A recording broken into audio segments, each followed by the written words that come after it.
অর্জুন বলছে, হে কেশব, আমি তো যুদ্ধ করব, তো তুমি দুই রণক্ষেত্রের মধ্যস্থরা আমাকে নিয়ে চলো। আমি দেখতে চাই কারা আজকে আমার বিপক্ষে যুদ্ধ করছে। তখন যুদ্ধ করতে দেখছে যে পিতামহ বিশ্বদেবের কোলে আমি উঠা বসা করেছি, সেই পিতামহ বিশ্বদেবের আমার আজ বিপক্ষে, তাকে আমি তীর চালাবো কি করে? এই কথা ভেবে অর্জুন কাঁদতে লাগলেন। আর যে গুরুদেব দ্রোণাচার্যের কাছ থেকে আমি শিক্ষা ধর্ম গ্রহণ করেছি, সেই গুরুদেবকে আমাকে ভাগ নিক্ষেপ করতে হবে। এই কথা শ্রবণ করে তিনি দুঃখে নিপীড়ন হয়ে তিনি কান্দি ছেড়ে দিলেন। এবং এও দেখছেন যে আমার এই কুলগুরু কৃপাচার্য এবং আমার ভাইশ্রী ভাতাশ্রী এবং মামাশ্রী, তারা আজকে আমার আত্মীয় স্বজন উপস্থিত হয়ে আছেন। আমি কিভাবে এই যুদ্ধ করব? হে ভগবান, হে কেশব, তুমি আমাকে বলে দাও, আমি এই যুদ্ধ করতে পারবো না বলে বলছি, কিন্তু গান যাচ্ছিল। তখন শ্রীকৃষ্ণ বললেন, এগুলো তোমার কে? হে কেশব, তুমি জানো না? তুমি কি আমার সঙ্গে এই মুহূর্তে ছলনা করছো? তুমি কি জানো না এরা আমার আত্মীয় স্বজন গুরুদেব, আমার আত্মীয় স্বজন গুরুদেব, আমি এদেরকে কিভাবে বধ করবো? এদের বধ করলে আমার স্বর্গ তো হবেই না, বরং আমি নরক গতি যাব। তখন কৃষ্ণ বললেন, তোমাকে আমি স্বর্গ নরকের গল্প শোনাতে আসেনি, এখানে ধর্ম এবং অধর্মের যুদ্ধ। এরা কারা? তখন বিনয় স্বরে অর্জুন বলে, এরা আমার আত্মীয় গুরুজন, আমি এদের বধ করবো না। আত্মীয় কাকে বলে তুমি জানো? এরা হলো তোমার কুটুম্ব, রক্ত মাংসের গলা যাদের মধ্যে সম্পর্ক হয়, তারা হয় কুটুম্ব। আর যে আত্মা তুমি আত্মা, তোমার সম্পর্ক হবে আত্মার সঙ্গে তোমার এটাকে বলে আত্মীয়, আত্মীয়। তুমি তো এইটাকে বলছো আত্মীয়, এটি আত্মীয় নয়, এটি তোমার কুটুম্ব। তাই অর্জুন তোমাকে আমি বললাম, তোমার এই যুদ্ধ তোমার নয়, এটি ধর্ম যুদ্ধ। ভগবান শ্রীকৃষ্ণ যেটি নিয়েছিলেন এই গুরুদেবকে শান্তিপুরী মণি, এই শান্তিপুরী মণির কাছ থেকে বেদ অধ্যয়ন করেছিলেন ধর্ম সংখ্যা। সেই সময় বিভিন্ন অসুরকে বধ করেছিলেন। অসুর আজকে নয়, সেই দিনও ছিল। সেদিন কিভাবে বধ হয়েছিল? প্রত্যেক জায়গায় জায়গায় আশ্রম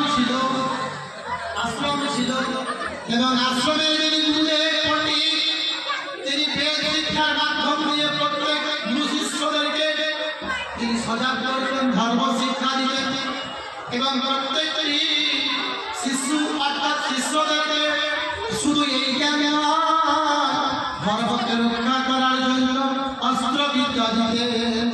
কিন্তু আজকে আমাদের সমাজে আমরা যতই এই জ্ঞান করি না কেন, আমাদের সমাজ এগিয়ে দিতে পারবো না যতক্ষণ না প্রত্যেকটা গ্রামে এই গীতার জ্ঞান, বেদের জ্ঞান একটি আশ্রম করে আমরা দাঁড়াতে পারবো। প্রত্যেকটা শিশু এই জ্ঞান শ্রবণ করে নিজেদেরকে রক্ষা করবে, মা বাবাকে এই জ্ঞান প্রদান করবে, আমরাও নিজেরা জানবো। ততদিন পর্যন্ত এই হিন্দু জ্ঞান, সনাতন ধর্মের জ্ঞান কখনোই উপলব্ধি করতে পারবেন না।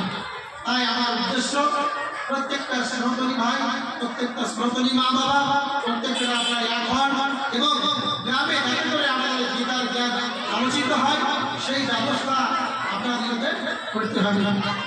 তাই হোক, আরেকটা কথা বলছি, পাপ কখনোই কিন্তু ক্ষমা হয় না। আমরা বলি অনেকে যে একবার কৃষ্ণ নাম হরে পাতকীয় সাধ্যি নাই, কত পাপ করে। কিন্তু এই কথাটা আমি আজকে এখানে প্রমাণ স্বরূপ বলছি, শ্রীকৃষ্ণ ভগবান বলছে এটি কখনোই হতে পারে না।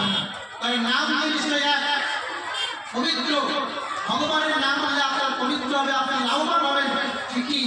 যদি তাই হতো, তাই একটা জিনিস ভাবেন তো, বিশ্বদেব শ্রীকৃষ্ণ বলছে মহাভারতে যে হে বিশ্বদেব, আপনার মতো পৃথিবীতে না ধার্মিক ব্যক্তি এসেছিল, না ভবিষ্যতে আসবে। বুঝুন, অথচ সেই বিশ্বদেব সরস্বতীর তিন করে কষ্ট পাচ্ছে। বিশ্বদেব বললেন, যে যে পাপ করেছো তার জন্য তোমাকে সেই সাজা খেতে হবে। এবার আপনি বলবেন, তাহলে সাজা যদি পাবো তাহলে আমাদের পাপ খাওয়ার কোনো রাস্তা নাই? অবশ্যই আছে।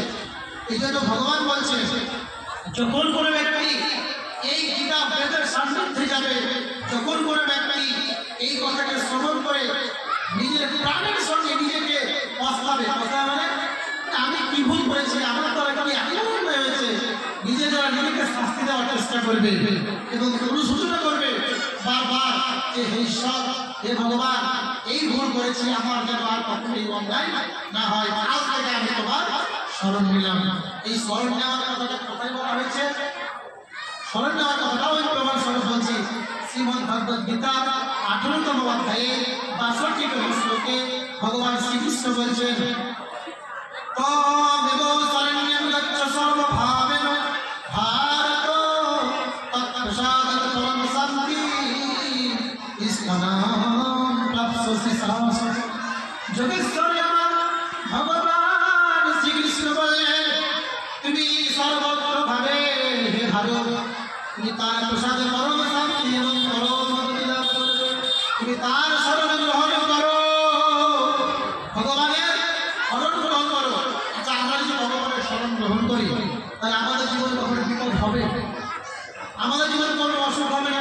এই গীতার প্রতি উল্লেখ করে দেওয়া হয়েছে যে কোন খাবার আপনি খাবেন, কোন খাবার আপনি খাবেন না, কোন খাবার খেলে কতটুকু ভালো থাকবে, কোন কিভাবে চললে আপনার জীবন সফল হবে, প্রত্যেকটা প্রশ্নের উত্তর ভগবান শ্রীকৃষ্ণ এই গীতার মধ্যে দিয়েছেন। মানুষ, আমি কথা দিচ্ছি আজকে এই মাটিতে বসে, যে কথা উল্টাবেন সেই কথাতে আপনার সমস্যার সমাধান খুঁজে পাবেন। জয় জয় ভগবান শ্রীকৃষ্ণের জয়। আমাদের এই মনুষ্য সমাজে সমাধানের বই বা গ্রন্থ হলো শ্রীমদ্ ভগবদ গীতা। তাহলে ভগবান আরো বলেছেন কি, হে অর্জুন, আমি যতটুকু প্রয়োজন ততটুকু তোমায়, এই রণক্ষেত্র ধর্মক্ষেত্রে কুরুক্ষেত্রে তোমায় দিয়ে গেলাম। তুমি যদি ওদিকে জানতে চাও তাহলে বেদ জানো, পবিত্র বেদ জানো, পবিত্র বেদ আমি হলাম পণ্ডিত, আমি হলাম জ্ঞাতা, আমি বেদের জ্ঞাতা। তুমি বেদকে জানলে সমগ্র জ্ঞানকে জানবে। তাহলে পবিত্র বেদ সমগ্র জ্ঞানের ভান্ডার। গীতা হলো আমার মানুষ সমাজে যতটুকু প্রয়োজন ততটুকু আমি তোমায় দিলাম। ভগবান কৃষ্ণ বললেন,